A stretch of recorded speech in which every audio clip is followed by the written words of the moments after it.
bảo nhà ông có mấy cái máy in tiền thì bảo từ lúc chưa bị bắt đi nên trước đến 1 tháng thì ông kêu một tháng thì nó khoe 1 tháng thì nó kiếm bao nhiêu hả khoe mấy hả.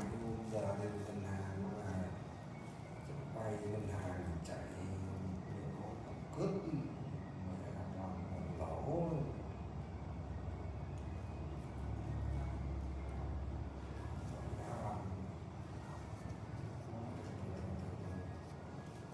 Năm lùn nó sẽ hàng tiệm toàn lỗ.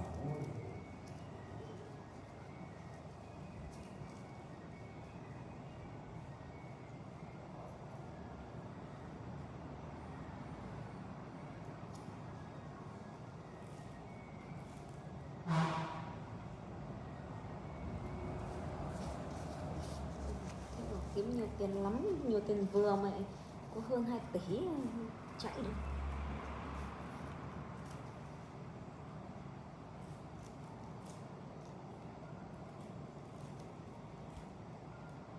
Bọn nói chuyện bảo ông Thế vay ở Ánh Hạnh mấy tỷ cơ đấy. Hả? Bọn Hà Triện nói chuyện Cái gì? bọn Hà Triện hôm nay nó nói chuyện nó ông Thế vay nhà Ánh Hạnh mấy tỷ mà.